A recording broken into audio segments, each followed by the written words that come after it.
श्री कृष्ण द्वारा पूतना का उद्धार।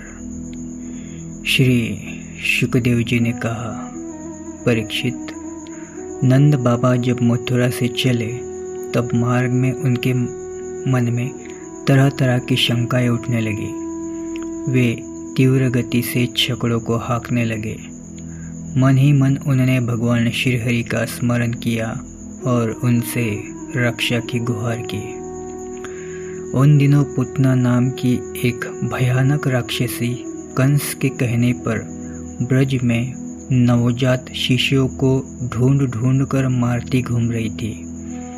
वह आकाश मार्ग से कहीं भी आ जा सकती थी और अपना रूप बदलने में वह माहिर थी।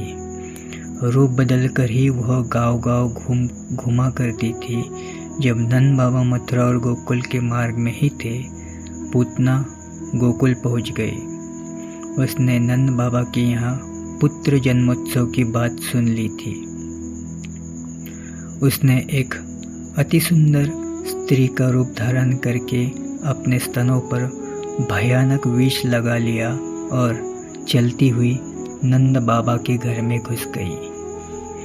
वहाँ एक सुंदर पालने में उसने कृष्ण को लेटे हुए देखा। श्री कृष्ण तो अंतर्यामी थे।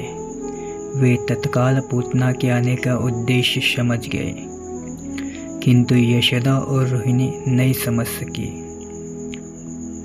वे उसे गांव की ही कोई गोपी समझती रही जो उसके बालक को देखने आई थी।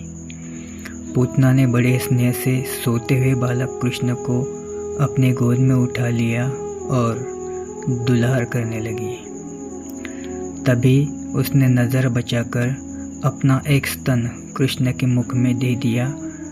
कृष्ण अत्यंत उत्साह के साथ उसका दुग्धपान करने लगे, परंतु कुछ ही पलों में पूतना छटपटाने लगी। कृष्ण दूध के साथ साथ उसके प्राणों को भी खींचते चले जा रहे थे।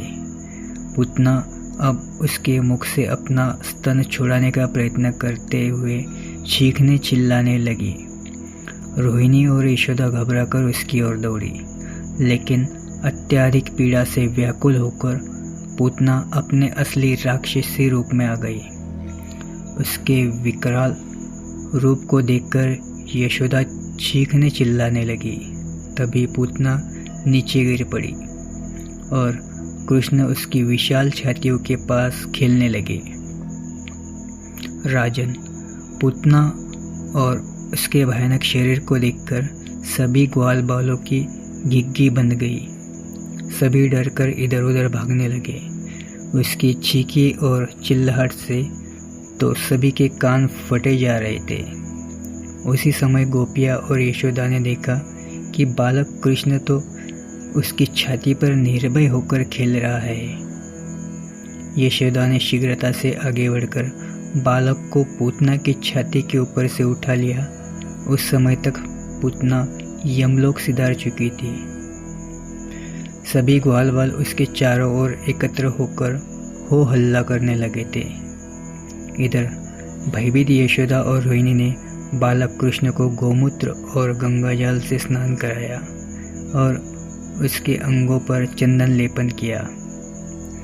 उसकी बलाई उतारी। उसे नजर ना लगे इसलिए उसे को काला टीका लगाया। यशोदा का हृदय अभी तक धक धक करने लगा था। वे कहने लगी, हे अजन्मे प्रभु, मेरे बालक की रक्षा करो। हे देवगण, मेरे पुत्र की रक्षा करो। हे वैकुंठपति, मेरे पुत्र को इन दुरात्मा से बचाओ। देखो तो यह कैसे राक्षसी रूप बनाकर मेरे बालक को मारने आई थी। इसी समय नंद बाबा गोकुल पहुंच गए। जब उन्होंने पूतना का भयंकर मृत शरीर वहां देखा तब वे आश्चर्यचकित रह गए। उन्हें तत्काल वसुदेव के कथन का ध्यान आया। निश्चय ही उन्होंने जो कहा था वह सच निकला। अब मुझे और भी अधिक सतर्कता से रहना होगा। उन्होंने ग्वाल बालों को एकत्र करके गांव के बाहर एक बड़ी चिता तैयार कराई और पूतना को खींचकर उस चिता पर डाल दिया तथा उसमें आग लगा दी। जब उसका शरीर जलने लगा तो उसमें से अगर की सुगंध धुएं के साथ उठने लगी। भगवान ने तो पूतना के सारे पापों को नाश कर दिया था।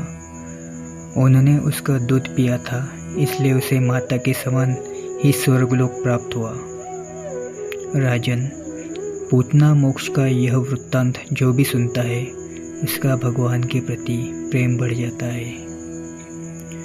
मिलते हैं अगले भाग में, तब तक के लिए जय श्री राधा, जय श्री कृष्ण।